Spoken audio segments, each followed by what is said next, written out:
Hi, everyone. Greetings.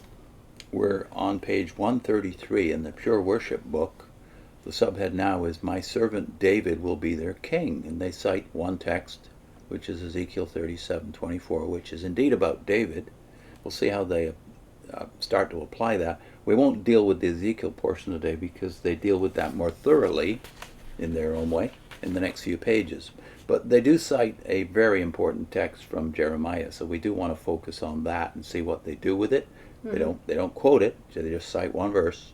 So we're going to read the whole context. But you're going to read the paragraphs first? Here's the paragraphs, the way they break all this down anyway.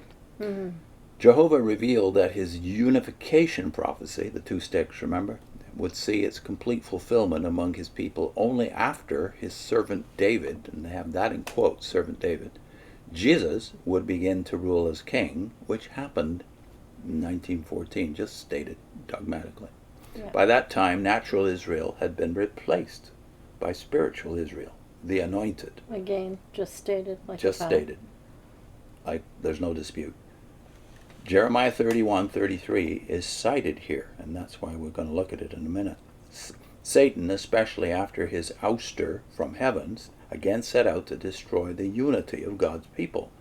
For instance, after Brother Russell's death in 1916, Satan saw an opportunity to cause division among the anointed by means of the actions of apostates. Before long, however, those apostates left the organization. Satan also succeeded in having the brothers who were taking the lead at the time thrown into prison. But even that did not bring an end to God's or Jehovah's people. The anointed brothers who remained faithful to Jehovah maintained their unity. Hence, contrary to what had happened to natural Israel, spiritual Israel withstood Satan's divisive schemes. Why have Satan's efforts failed? Because the anointed have done their best to adhere to Jehovah's standards. As a result, they have had the protection of their King, Jesus Christ, who is continuing his conquest against Satan. So just an immediate go from the text to it's about us. Yeah. And calling yourself spiritual Israel. And the justification is, well, spiritual Israel has replaced literal Israel, and Jesus he's fulfilling the David part.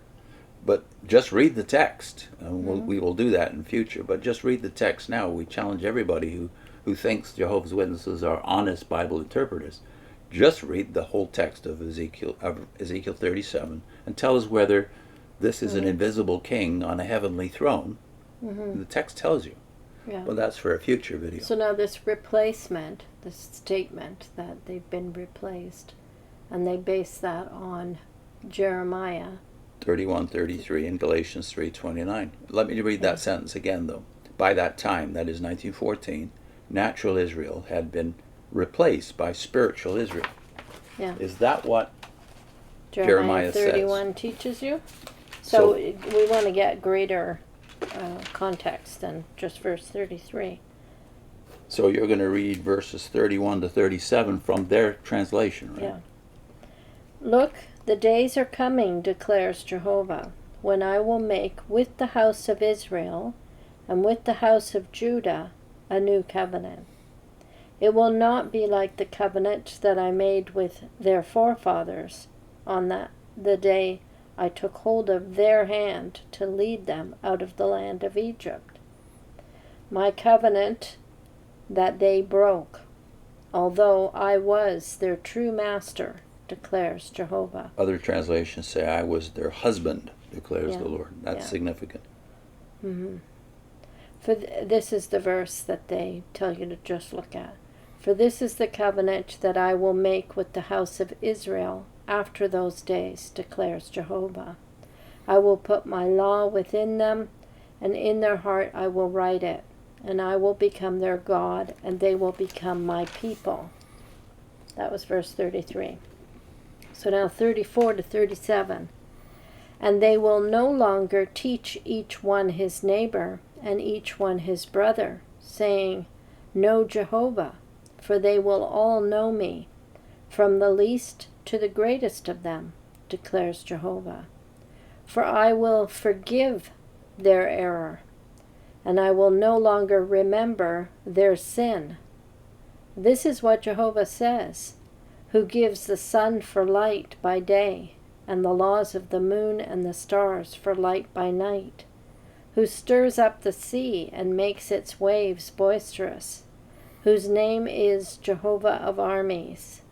If these regulations should ever fall or fail, I don't know if it's fall or fail, declares Jehovah, only then would the offspring of Israel cease as a nation before me always.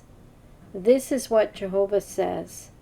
If the heavens above could be measured and the foundations of the earth below could be explored, only then could I reject all the offspring of Israel for all they have done, declares Jehovah. So what does this text, when you read all 7 verses around the 33 that they cite, what does it say very plainly? Is it not the opposite of what they say? Yeah. That Israel can be and has been replaced. God is saying that the nation of Israel, the same nation that sinned against him over and over again for 800 years, the same nation is going to be one day cured. Yeah. Not just forgiven, but cured. They are as eternal as creation. And, their sins and their error are being forgiven. Well, how are you going to apply that to your spiritual Israel? Well, you make it all about faithfulness. Well, that's why you have to pick one verse and not even quote it, because if you quoted it, you'd still have a problem in verse 33. Yeah. This is the covenant that I will make with the house of Israel after those days. Well, it's very plain this is not spiritual Israel. It's the same nation that sinned repeatedly against him.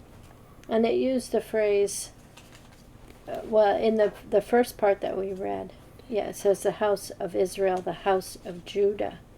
And it talks about their forefathers and them being led by the hand out of Egypt. Well, we know who that is.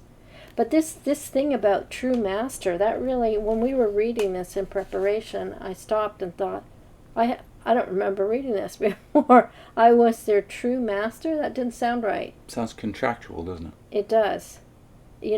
So finding out that most translations have husband. Or even your old Bible, husbandly owner. Yeah.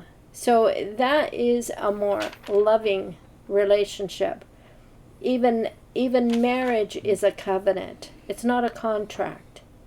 So God uses marriage as an illustration of how he feels about his people. One-way commitment. If you look at chapter 31, verse 3, this is the verse that made a big difference to you 30-odd years ago.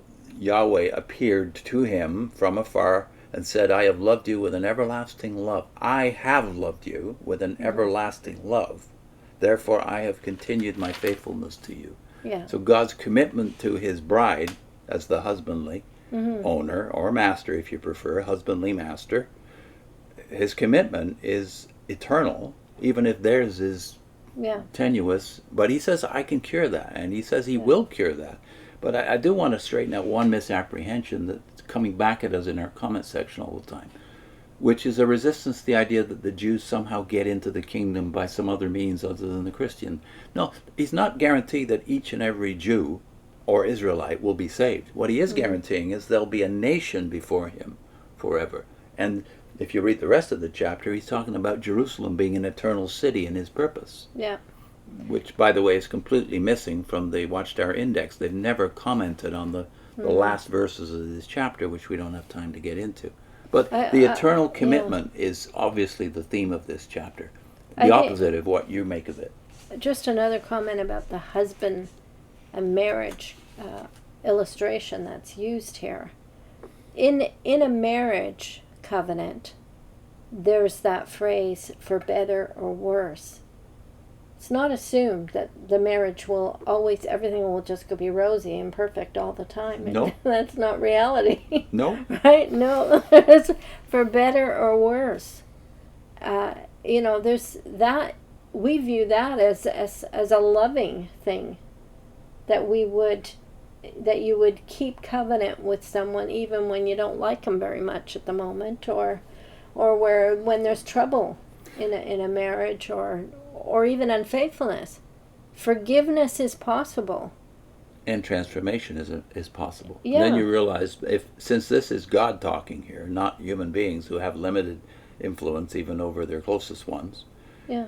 God has the power to transform Israel, and that's what he says he's going to do one day. Mm-hmm. And he's going to do it by changing the heart Mm-hmm. of the faithful remnant. No, not every Israelite. He's not forcing them to be Yeah. converted. So this is This is a national commitment. a lovely illustration of a God that is bound to his people by love Yeah. and by covenant, by promise. A covenant is not a corporation, though, is it? It's a No. marriage, and I'm Yeah. glad you brought out the aspect of relationship. A relationship is not a contract arrangement. Yeah. You don't call covenant is a marriage a contract. You call it a covenant, a promise to one another. And that's the biblical model. Do we expect less of God than we expect of ourselves to do? Yeah. So what's our link? Okay, yeah. I wrote it small here. Okay.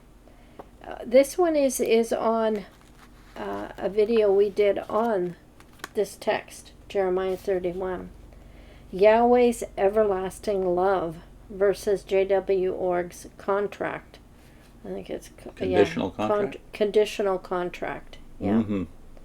And we're gonna add the description that's in this video to this one as well, because it's very good.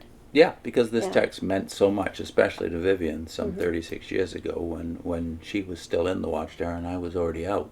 Yeah. And then all contracts, are they cancelable now? If the religion changes, does the marriage collapse? That was what was on her mind, at least. Too sad that does happen quite often in witness marriages, and the society actually almost encourages it, I'm afraid they do. which is terrible. Yeah. See you next time.